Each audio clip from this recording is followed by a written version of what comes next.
तो फ्रेंड्स आज जो मैं यहाँ पे डिस्कस कर रहा हूं वो कर रहा हूं आपसे सेल ऑर्गेनेली। ठीक है, सेल ऑर्गेनेलिस।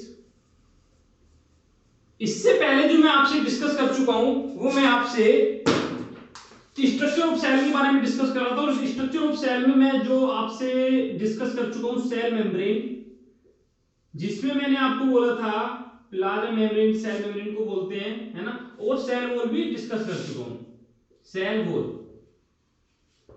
फिर मैंने सेकंड आपसे डिस्कस किया था न्यूक्लियस, जो कि मैंने आपको बताया था सेल का कंट्रोलर है। ठीक है, और तीसरा जो मैं आपसे डिस्कस कर रहा था वो कर रहा था मैं साइटोप्लाज्म। बेसिकली सेल के स्ट्रक्चर में हम तीन चीजों की बात करते हैं। सेल मेम्ब्रेन, ठीक है, जिसको हम प्लाज्मा मेम्ब्रेन भी बोलते हैं, या फिर हम एनिमल सेल के आउटरमोस्ट कवरिंग की बात करें तो सेल वॉल। ठीक है, न्यूक्लियस जो कि सेल के सेंटर वाला पार्ट है, ठीक है, जो कि एक सेल का हम कंट्रोलर इसको बोल देते हैं। एक साइटोप्लाज्म, साइटोप्लाज्म मतलब फ्लूइड ऑफ सेल। मैं आपसे प्रीवियस वीडियो में मैं आपसे डिस्कस कर चुका हूं, ठीक है, फ्लूइड ऑफ सेल। ठीक है, और साइटोप्लाज्म के दो पार्ट होते हैं, एक होता है साइटोसोल और एक होता है आपका सेल ऑर्गेनेली। ये आपके कहां मिलती हैं? साइटोसोल सेल ऑर्गेनेलीज, ये आपके साइटोप्लाज्म के ही पार्ट्स हैं। बेसिकली समझिए साइटोप्लाज्म साइटोसोल में बेसिक कंफ्यूजन रहता है। समझिए क्या होता है। साइटोसोल आपका जो फ्लूइड वाला पार्ट होता है, जो आपका एक लिक्विड पार्ट जो होता है, लिक्विड वाला पार्ट आपका साइटोसोल होता है, और जो आपका सॉलिड वाला पार्ट होता है सेल ऑर्गेनेली। ठीक है, तो सेल ऑर्गेनेली आपकी क्या होती है? सॉलिड पार्ट होता है। तो सॉलिड और लिक्विड पार्ट दोनों को मिला के क्या बनता है आपका? साइटोप्लाज्म। समझ गए? तो साइटोसोल और साइटोप्लाज्म में बेसिक डिफरेंस, ठीक है, इसमें कभी कंफ्यूज नहीं होना है आपको। तो साइटोप्लाज्म आपका फ्लूइड ऑफ सेल, और जो कि दो चीजों से मिलकर बना होता है, साइटोसोल और सेल ऑर्गेनेली। और आज जो हम साइटोसोल में आपको बता चुका हूं प्रीवियस लेक्चर में, और आज हम जो डिस्कस करेंगे यहाँ पे सेल ऑर्गेनेली डिस्कस करेंगे। ठीक है, तो सेल ऑर्गेनेली समझिए क्या होती है। सेल ऑर्गेनेली, सेल ऑर्गेनेली हम कुछ बेसिक टर्म्स में अगर हम बात करें, सेल के, हमारी सेल क्या है? एक बेसिक स्मॉलेस्ट यूनिट है। किसकी? एक लिविंग ऑर्गेनिज्म की। सबसे स्मॉलेस्ट यूनिट क्या है? फंडामेंटल यूनिट क्या है? सेल है। अब सेल के इनसाइड भी कुछ छोटे छोटे ऑर्गन और मिल पाए जाते हैं, जिनको हम बोलते हैं सेल ऑर्गेनेली। समझ रहे हैं बात? ठीक है, सेल के अंदर कुछ ऐसा समझिए, और इन सेल ऑर्गेनेली का डिफरेंट फंक्शन होता है। ठीक है, जैसे आप मतलब एक सेल को सरवाइव करने में इन सेल ऑर्गेनेली का अपना डिफरेंट फंक्शन होता है। जैसे समझिए, सपोज कीजिए आप किसी स्कूल में जाते हैं, आप अपने कॉलेजेस में जाते हैं, तो भाई आपके कॉलेज स्कूल में क्या होते हैं? टीचर्स होते हैं, है ना, वॉचमैन होते हैं, स्वीपर होते हैं, डायरेक्टर होते हैं, प्रिंसिपल, है ना। तो उसमें उनके बेसिक पे अपने लेवल पर अपना डिफरेंट फंक्शन करते हैं, है ना भाई, ताकि हमारी एक जो हमारी कॉलेज की संस्था है या हमारे स्कूल है वो मतलब अच्छे से ग्रो कर पाए। सभी का अपना डिफरेंट फंक्शन होता है। तो हमारे सेल ऑर्गेनेली जो होती है सेल्स में, उनमें भी उनका डिफरेंट फंक्शन होता है। कोई भाई, कोई मान लिया सिंथेसिस कर रहा है, कोई पैकेजिंग कर रहा है, कोई ट्रांसपोर्टेशन का काम कर रहा है ना, कोई एनर्जी प्रोवाइड करा रहा है। ठीक है, तो हम यहां पर एक मतलब different different cell organelle discuss करेंगे और उनके फंक्शन के बारे में हम देखेंगे। ठीक है, ये आपको डिस्कस है। तो सबसे पहला हम देखेंगे एंडोप्लाज्मिक रेटिकुलम। एंडोप्लाज्मिक रेटिकुलम कुछ नहीं, क्या करना है हमें? स्ट्रक्चर के बारे में जानना है, और उसका हम एक एक दो दो फंक्शन के बारे में बात करेंगे। आपके लेवल, एक 9th क्लास के लेवल पे इतना ही काफी है। एंडोप्लाज्मिक रेटिकुलम समझिए क्या होता है। आपका न्यूक्लियस है, ठीक है, सेंटर वाला पार्ट है, ये आपकी सेल है। ठीक है, और सेल के अराउंड जो न्यूक्लियस की जो आउटर मोस्ट कवरिंग होती है, ये आउटर मोस्ट कवरिंग से क्या होती है? अराइज होती है। देखेंगे आप सेल में जब स्ट्रक्चर देखेंगे तो आप कुछ इस तरीके का स्ट्रक्चर देखेंगे।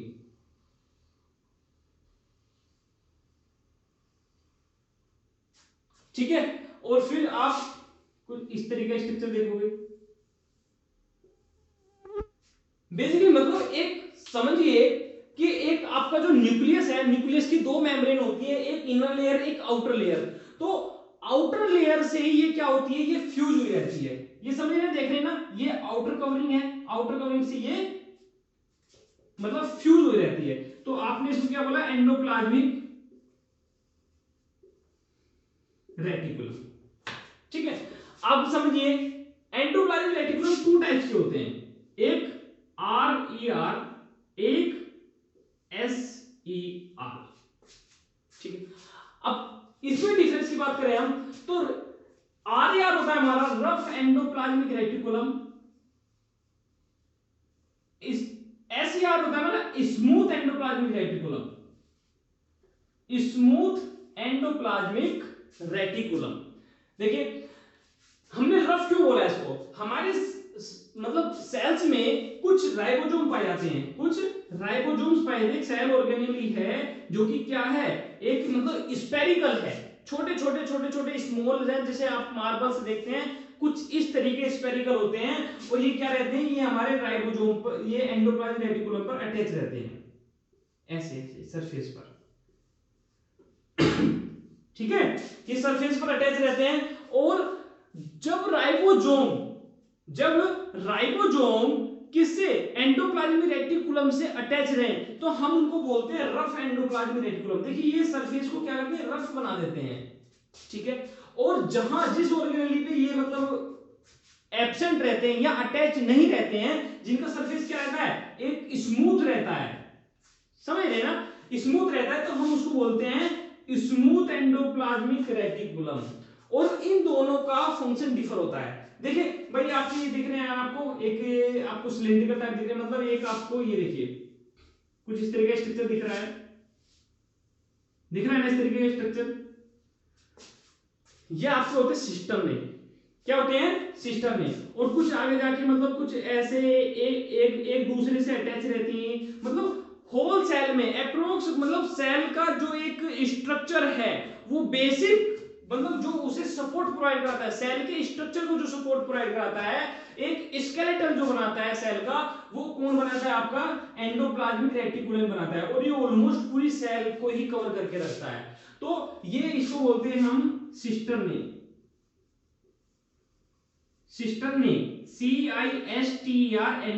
कुछ इस तरीके के स्ट्रक्चर मिलते हैं और जो एक दूसरे से एनक्लोज भी रहते हैं,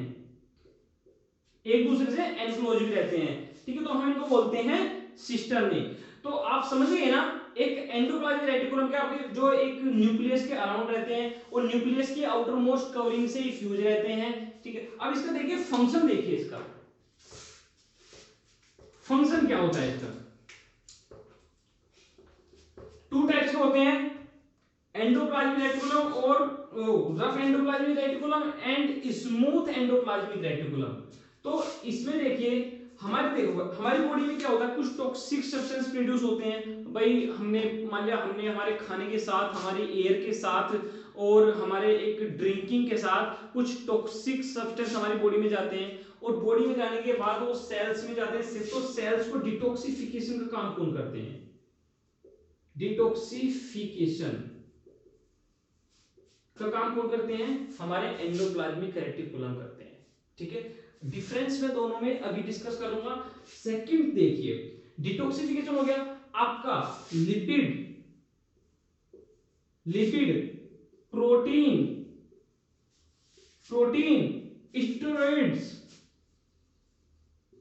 स्टेरॉइड्स एंड आपका एक कोलेस्ट्रॉल।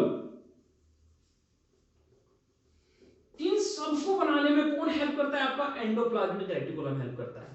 तीसरा फंक्शन देखिए, तीसरा सेल को एक मतलब स्केलेटल जो प्रोवाइड कराता है, एक स्ट्रक्चर जो प्रोवाइड कराता है, वो कौन कराता है, मतलब एक बेसिक हम कह सकते हैं एक बेसिक सपोर्ट जो प्रोवाइड कराता है, वो कौन कराता है, आपका एंडोप्लाज्मिक रेटिकुलम, स्केलेटल सपोर्ट। भाई हमारी बॉडी क्या है, हमारी बॉडी बोन हमारी बॉडी को क्या करती है, एक स्केलेटल सिस्टम प्रोवाइड कराती है, जो एक मतलब एक बेसिक शेप और एक बेसिक सपोर्ट प्रोवाइड कराती है। तो ऐसे ही सेल में क्या होते हैं, हमारे एंडोप्लाज्मिक रेटिकुलम प्रोवाइड कराते हैं फंक्शन। Skeletal skeletal support. समझ पा रहे हैं, समझ पा रहे हैं ना आप ये? देखो, और अब इसके टू टाइप्स देखिए, टू टाइप्स में मतलब दो दो आप डिफरेंस देख लीजिए। तो आपका ये हो गया यहाँ पे RER और ये आपका हो गया है SER, rough endoplasmic reticulum and smooth endoplasmic reticulum.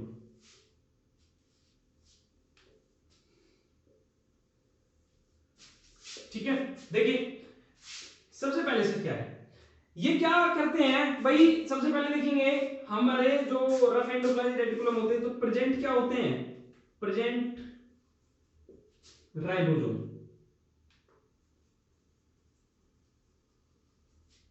ठीक है, एब्सेंट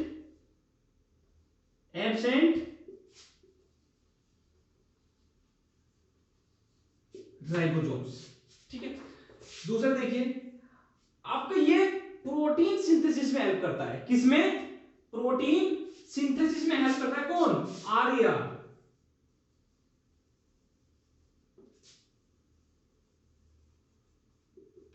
ठीक है, ये किसमें हेल्प करता है आपका, एक मतलब एक स्टेरॉयडल हार्मोन बनाने में हेल्प करता है, ठीक है, लिपिड बनाने में हेल्प करता है, और ठीक है ये लिपिड प्लस स्टेरॉइड्स।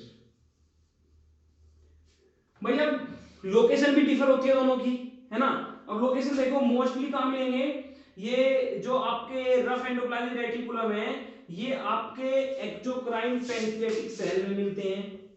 एक्सोक्राइन मतलब समझाऊंगा, एक्सोक्राइन पैंक्रियाटिक सेल्स में मिलते हैं और प्लाज्मा सेल्स में मिलते हैं, प्लाज्मा सेल्स में मिलते हैं।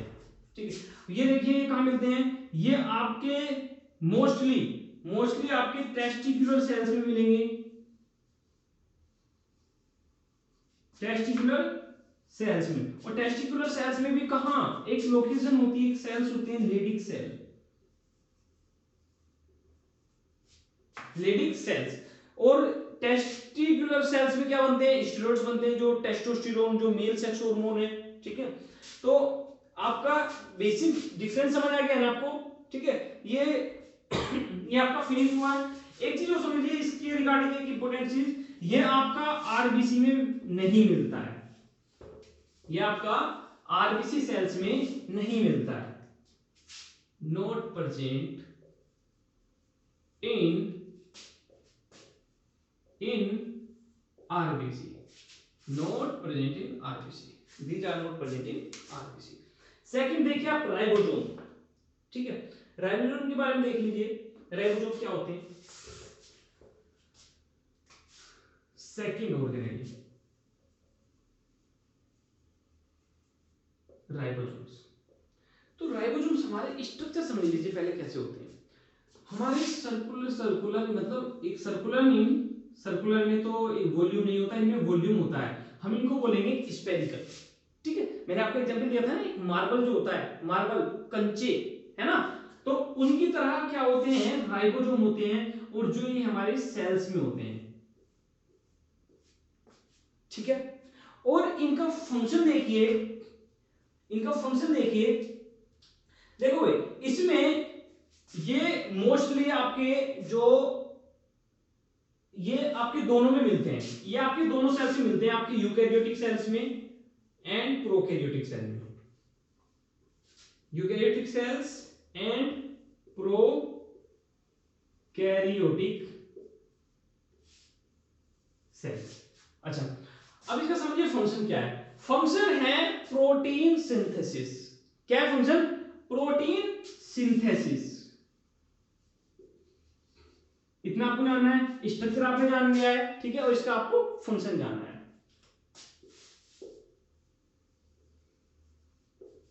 Protein synthesis of proteins. ठीक है, अच्छा एक इसमें एक अबंडेंट मात्रा में पाया जाता है एक आरएनए। आरएनए क्या होता है, ribonucleic acid, ribonucleic acid RNA इसमें पाया जाता है, अबेंडेंट में पाया जाता है, ठीक है। अब नेक्स्ट ऑर्गेनेल देखेंगे। अब इसके लिए एक मतलब इसके रिगार्डिंग एक चीज और देख लीजिए, ये भी आरबीसी में प्रेजेंट नहीं होता है, एब्सेंट इन आरबीसी। ये कुछ इंपॉर्टेंट चीजें हैं, ये मतलब कभी कंपटीशन में पूछ ली जाती है, भाई बताइए हमारे सेल ऑर्गेनेली में मतलब आरबीसी में कौन कौन सी सेल ऑर्गेनेल नहीं पाई जाती है ना। या कोई आपको 4 ऑप्शन दे देंगे तो पूछ ले बताओ इनमें से कौन सी सेल ऑर्गेनेली हमारी आरबीसी में नहीं पाई जाती है। तो ये बेसिक ये चीजें जानकारी की होती हैं, है ना, और यही ध्यान रखने के लिए होती है। समझिए आगे एक है Golgi apparatus. Golgi apparatus, Golgi apparatus का दूसरा नाम गोल्जी बॉडी। राइबोसोम हो गया है,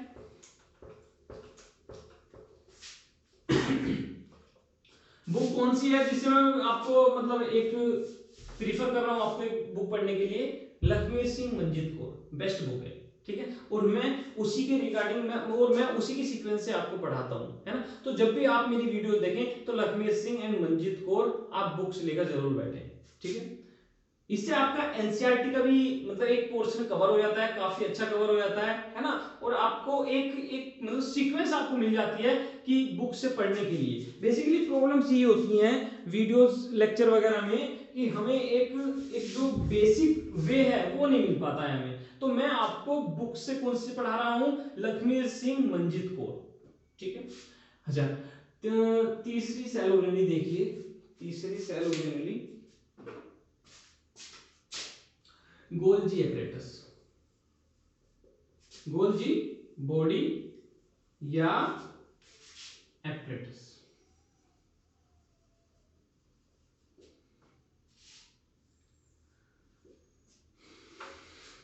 गोल्जी ने डिस्कवर किया था इसलिए इनको साइंटिस्ट के नाम से ही मतलब सेल ऑर्गेनेल का नाम रख दिया गया गोल्जी एपरेटस, ठीक है।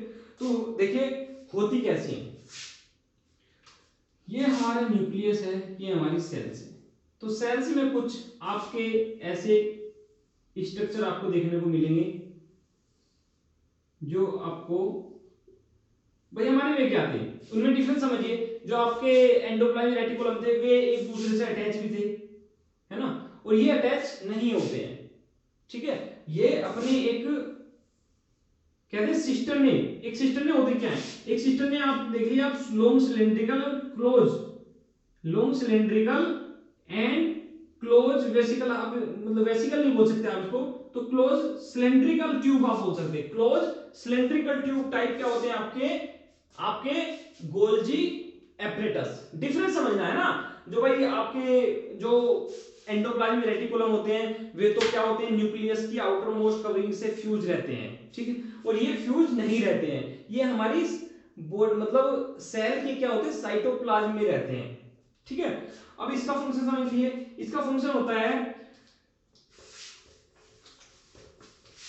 एक सिक्रीटरी मेन फंक्शन होता है, क्या, सिक्रीटरी। समझिए हमारी बॉडी में प्रोटीन की सिंथेसिस किसने की, राइबोसोम ने की, है ना। राइबोसोम प्लस एंडोप्लाज्मिक रेटिकुलम ने प्रोटीन की सिंथेसिस की। अब भाई इस प्रोटीन की क्या सिंथेसिस हो गई, सिंथेसिस के बाद इसका ट्रांसपोर्टेशन होना है, और ट्रांसपोर्टेशन होने के लिए सबसे पहले क्या इंपॉर्टेंस है, इंपॉर्टेंस है इसकी एक पैक होना। भाई मार्केट में जब कोई मतलब कोई फैक्ट्री से कोई प्रोडक्ट निकलता है तो निकलने से पहले उसकी क्या होती है, प्रॉपर पैकिंग होती है। तो उसी पैकिंग का काम, प्रोटीन की पैकिंग का काम कौन करता है, गोल्जी एपरेटस, ठीक है। पैकिंग ऑफ प्रोटीन्स, ठीक है, और मोस्ट सिक्रेटरी। और भाई हमारी सेल से बाहर जो एक मतलब ट्रांसपोर्ट करते हैं प्रोटीन्स को, तो उनको कौन काम करता है, आपका गोल्जी एपरेटस ही काम करता है, ठीक है। तो ये हो गया आपका। अच्छा अब आगे चलिए लाइसोसोम, लाइसोसोम समझिए, गोल्जी एपरेटस लाइसोसोम समझिए, है ना। लाइसोजोम्स। फोर्थ आपकी सेल ऑर्गेनेली है। करने क्या है यार, एक स्ट्रक्चर जानना है और आपको दो दो फंक्शन जानने हैं, है ना, इतना ही तो करना है आपको। 5-7 सेल ऑर्गेनेली आपको पढ़नी है, इससे ज्यादा नहीं आपको पढ़नी है ना। देखो तो लाइसोसोम आपका कुछ ऐसा समझिए, लाइसोसोम एक सेल ऑर्गेनेली है जो फंक्शन है, मान लिया सेल के इनसाइड कोई भी मतलब फॉरेन पार्टिकल हम या यूं कहें हम कोई वायरस कोई पैथोजन किसी ने एंट्री पाई है और उस एंट्री को मतलब एक डैमेज करने में जो हेल्प करेगा, जो उसको एक मतलब कुछ इंजाइम्स होते हैं लाइसोसोम के पास, ये ऐसे समझिए कुछ लाइसोसोम के पास इंजाइम होते हैं और वे इंजाइम कैसे होते हैं, डाइजेस्टिव होते हैं नेचर में। कैसे होते हैं, डाइजेस्टिव इन नेचर। बाहर से कोई भी जब कोई ऐसा मतलब भाई फॉरेन बॉडी कोई सेल के इनसाइड एंट्री पाता है, तो अब ये क्या करेंगे, लाइसोसोम क्या करेंगे, उसके पास जाएंगे और क्या सीक्रेट कर देंगे, एक डाइजेस्टिव एंजाइम सीक्रेट कर देंगे। तो डाइजेस्टिव इनके पास क्या होता है, डाइजेस्टिव बैग होता है, एक डाइजेस्टिव बैग की तरह काम करते हैं, डाइजेस्टिव बैग की तरह काम करते हैं। देखो सेल के इनसाइड जो एक डाइजेस्टिव सिस्टम का जो काम करता है वो करता है आपका डाइजेस्ट एक लाइसोसोम, ऐसा समझ लीजिए, ठीक है।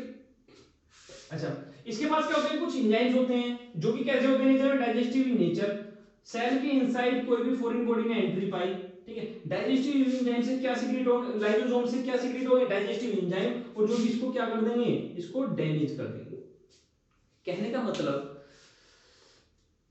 प्रोटेक्शन का काम करता है ना, प्रोटेक्शन। साथ में सुनिए, हमारी कुछ सेल ऑर्गेनेली होती है, हमारी कुछ सेल ऑर्गेनेली होती है जो कि लेस फंक्शनिंग हो जाती है। तो लेस फंक्शनिंग ऑर्गेनेली को भी रिमूव करने का काम कौन करता है, आपका लाइसोसोम। क्योंकि लाइसोसोम क्या करता है, एक एंजाइम होते हैं, है ना, एंजाइम सीक्रेट करते हैं और उनको खा जाते हैं, है ना, जो लेस सीक्रेट होते हैं। अच्छा सुनो, एक फंक्शन और सुनो, फंक्शन नहीं इसका मतलब मोस्ट इंपोर्टेंट नेम सुनो, इसका क्या है, इसका है लाइसोसोम को हम सुसाइडल बैग भी बोलते हैं, सुसाइडल बैग। सुसाइडल बैग सुनो कि कोई फॉरेन बॉडी आई और फॉरेन बॉडी से आके मतलब ये अटैच होगा, अटैच होने के बाद ये एंजाइम सीक्रेट कर मतलब एंजाइम सीक्रेट करने के लिए अपने आप को ये खत्म कर लेता है, तो इसलिए इसको हम सुसाइडल बैग भी बोलते हैं। ध्यान रखना ये बहुत इंपॉर्टेंट नेम है, बहुत मतलब पूछ लिया जाता है कि सुसाइडल बैग बताइए कौन सी सेल ऑर्गेनेली को बोला जाता है, तो किसको बोला जाता है, लाइसोसोम को बोला जाता है, ठीक है, समझ गए। अब इससे आगे चलिए आप माइटोकॉन्ड्रिया पर चलिए। देखिए एक एक सेल ऑर्गेनेली हम डिस्कस कर रहे हैं, है ना, और होप भी है मुझे कि आपको समझ आ रहा होगा अच्छे से। अब चलते हैं माइटोकॉन्ड्रिया।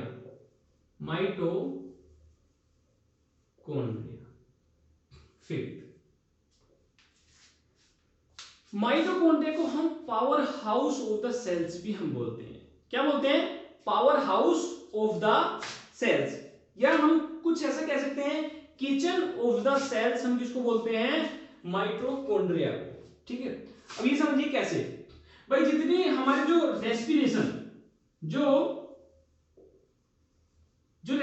की प्रक्रिया होती है सेल में, वो कहां होती है आपकी, माइटोकॉन्ड्रिया के इनसाइड, माइटोकॉन्ड्रिया के इनसाइड ही होती है। देखो सुनो भाई, आपका जो एक सोर्स है आपका ग्लूकोज, अब ग्लूकोज आपका क्या है, ग्लूकोज को ब्रेक डाउन करने के लिए क्या चाहिए, ऑक्सीजन चाहिए, है ना।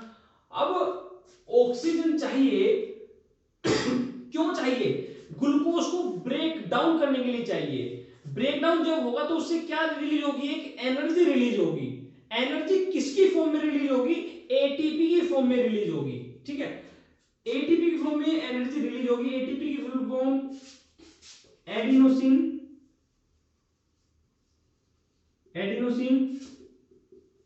Try phosphate. ठीक है, एनर्जी रिलीज हुई कब, देखो रेस्पिरेशन हुआ, रेस्पिरेशन होने के बाद एक एनर्जी रिलीज हुई जब ग्लूकोज मॉलिक्यूल ब्रेक डाउन हुआ ऑक्सीजन की हेल्प से, तो एटीपी रिलीज हुए। तो एटीपी मॉलिक्यूल कहां स्टोर होंगे, आपके माइटोकॉन्ड्रिया में। कहां, माइटो, स्टोर इन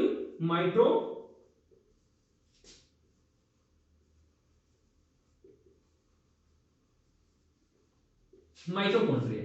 ठीक है, समझ गए ना, फॉर्म हुए एंड स्टोर हुए। अब एटीपी का यूज क्या है, अब भाई हमारी बॉडी में बहुत सारी मतलब मेटाबॉलिज्म प्रोसेस होते हैं। मान लिया एक प्रोटीन की सिंथेसिस होती है ना, लिपिड की सिंथेसिस होते हैं, कुछ हार्मोन की सिंथेसिस होती है। हमारे हम डेली लाइफ में हम चलते हैं, है ना, मूवमेंट करते हैं, हमारे स्केलेटल मसल्स मूव करती हैं, तो इन सबको एक एनर्जी की रिक्वायरमेंट होती है, और वो एनर्जी कहां से मिलती है, हमें एटीपी से मिलती है। समझ गए ना, एक इसका बेसिक अगर हम लास्ट में देख लिया, हम इसका स्ट्रक्चर देख लेते हैं। तो फंक्शन समझ आया ना, power house of the cells, है ना। रेस्पिरेशन का होता है आपका माइटोकॉन्ड्रिया के इनसाइड। भाई स्ट्रक्चर कुछ इस तरीके होता है। ठीक है, एक आउटर कवरिंग होती है, ठीक है, एक आउटर कवरिंग होती है और एक इनसाइड मेम्ब्रेन होती है। ये डबल मेम्ब्रेन होती है, जैसे आपका मतलब न्यूक्लियस होता है ना, ऐसे इसमें क्या होती है, डबल मेम्ब्रेन होती है। और डबल मेम्ब्रेन में जो इनसाइड मेम्ब्रेन जो होती है वो कुछ इस तरीके से कुछ स्ट्रक्चर फॉर्म करती है।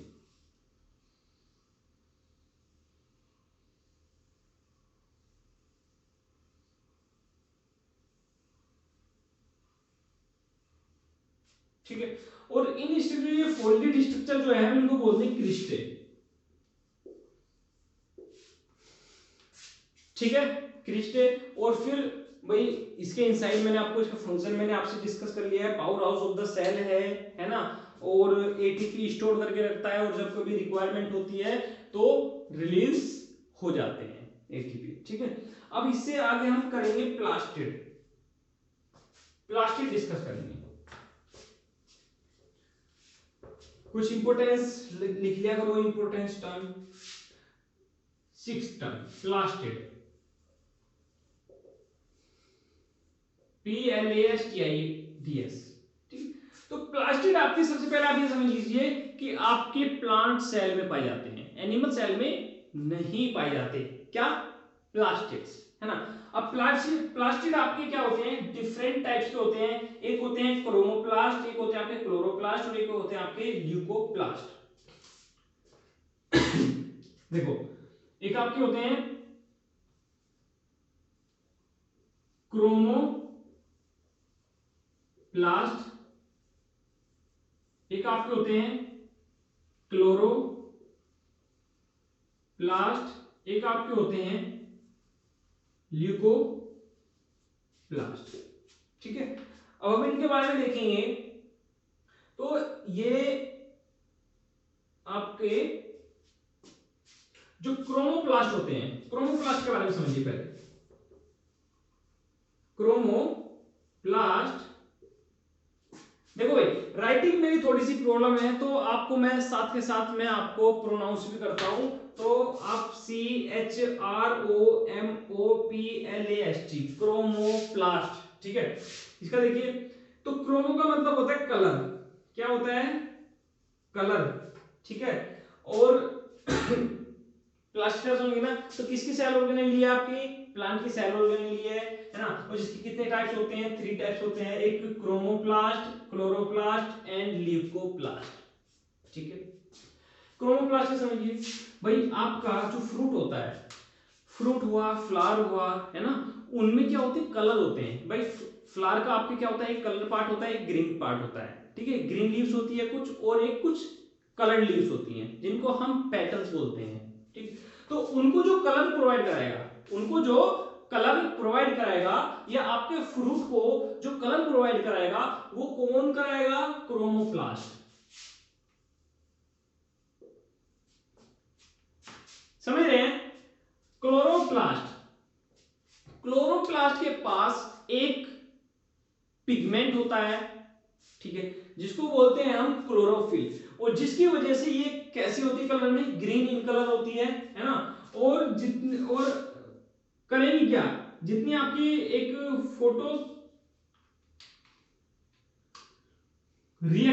फोटोसिंथेसिस रिएक्शन जो होगी आपकी, वो कहां होगी, आपकी क्लोरोप्लास्ट के इनसाइड होगी, ठीक है। और बेसिकली आपका ल्यूकोप्लास्ट का फंक्शन होता है storage of starch, storage of मतलब प्रोटीन्स, स्टोरेज ऑफ लिपिड्स, है ना। ये सभी क्या होंगे आपके, किसके इनसाइड होंगे, आपके ल्यूकोप्लास्ट के इनसाइड होंगे, ठीक है। तो क्लोरोप्लास्ट का समझ आया आपको, है ना।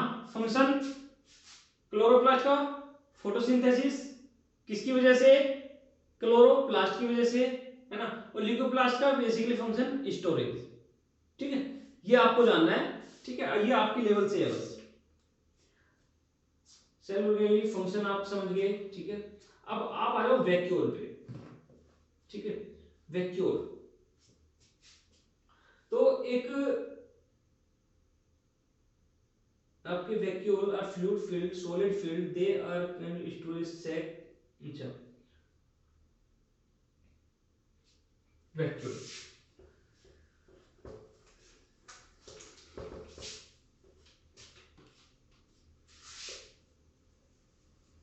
वैक्यूल, ठीक है, 6 VACUOLE वैक्यूल्स। तो कुछ ऐसा समझ लीजिए, वैक्यूल प्लांट सेल में तो काफी लार्ज होगा, और एनिमल सेल में ये बहुत स्मॉल होगा या एक टेम्पोररी होगा, है ना, कुछ ऐसा समझिए। तो आप क्या कह सकते हैं, प्रेजेंट इन प्लांट सेल, ठीक है। लार्जर इन साइज अप्रोक्स कितना, 80 to 90%, 80 to 90% प्लांट सेल का जो एरिया कवर करके रखता है, वो कौन करता है, आपका वैक्यूल एरिया कवर, समझिए। अच्छा, फंक्शन समझिए इसका, एक मोस्ट इंपोर्टेंट फंक्शन मतलब याद रखना, ओस्मो रेगुलेशन,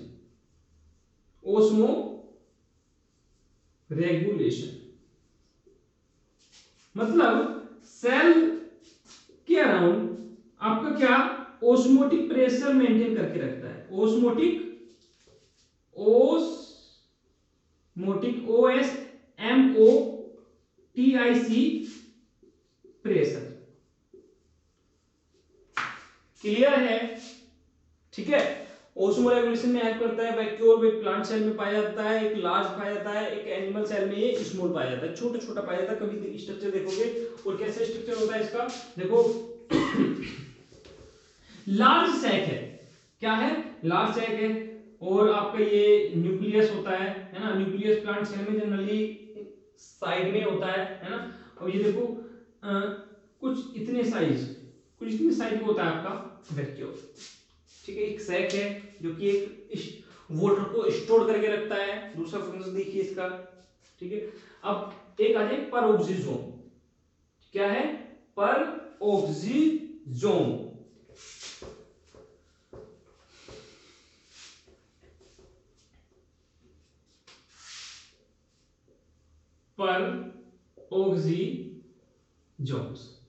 सबसे पहले फंक्शन समझिए क्या होता है। फंक्शन से पहले चलो एक स्ट्रक्चर आप देख लीजिए कि परोक्सिजोम का स्ट्रक्चर क्या होता है, ठीक है। ये स्फेरिकल ऑर्गेनेली होती है एनिमल सेल में, केवल एनिमल सेल में पाई जाएगी, ठीक है। Single memory provision are mostly, ठीक है, एनिमल सेल में पाई जाएगी। और समझिए, मैंने आपको क्या बताया था, स्फेरिकल के बारे में बताया था। कैसा स्ट्रक्चर होता है स्फेरिकल, जैसे मार्बल कंचों का स्ट्रक्चर होता है ना, वो आपका स्ट्रक्चर होता है आपका परोक्सिजोम का, ठीक है। अब परोक्सिजोम का फंक्शन आप समझिए क्या होगा। फंक्शन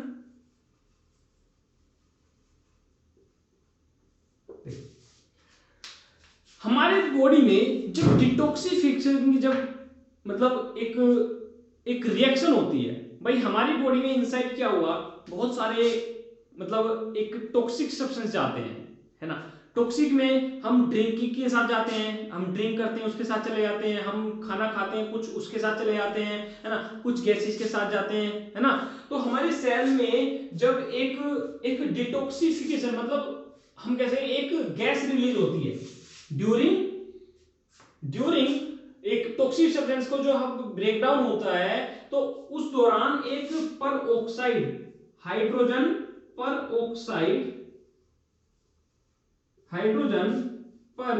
ऑक्साइड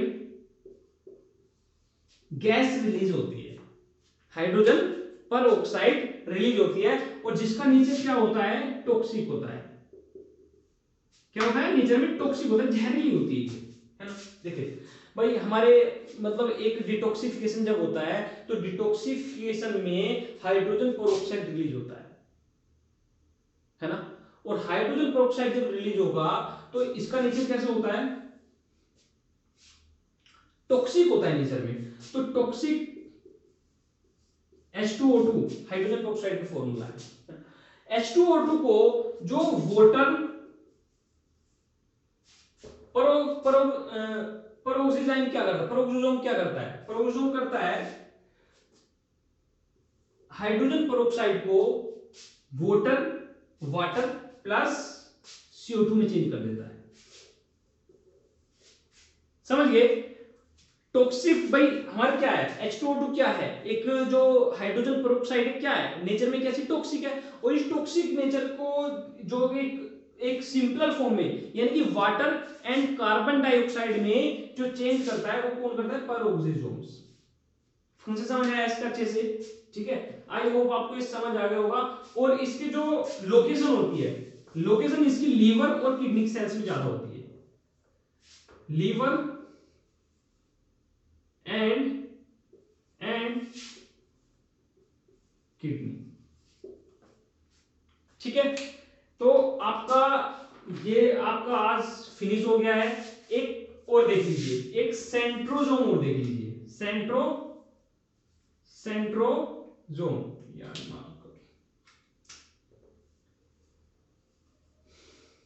सेंट्रोजोम्स क्या फंक्शन समझिए।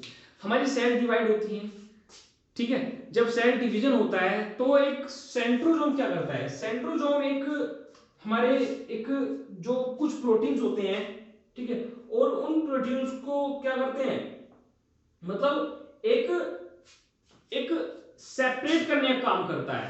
मतलब ये हमारी सेल है, ठीक है। तो सेल में क्या होगा, ये एक जो प्रोटीन्स होंगे वे मूव कर जाएंगे और क्या बनाएंगे, वे अपना अपना अपना एक हम कह सकते हैं एक जो क्रोमोसोम होते हैं, क्रोमोसोम को बनाने के लिए एक प्रोटीन की रिक्वायरमेंट होती है, और प्रोटीन को एक बनाने के लिए जो एक रिक्वायरमेंट होती है बेसिक, ठीक है, उसको सेपरेट करने में जो हेल्प करता है वो करता है आपका सेंट्रोजोम।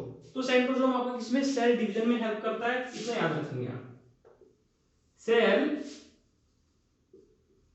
डिवीजन, ठीक है, ये समझिए। और आप अब समझ लीजिए कि plant cell and animal cell में एक डिफरेंस समझिए। भाई प्लांट सेल की आउटर मोस्ट कवरिंग आपकी सेल वॉल हो गई, है ना। एनिमल सेल की आपकी आउटर मोस्ट कवरिंग आपकी प्लाज्मा मेम्ब्रेन हो गई, ठीक है।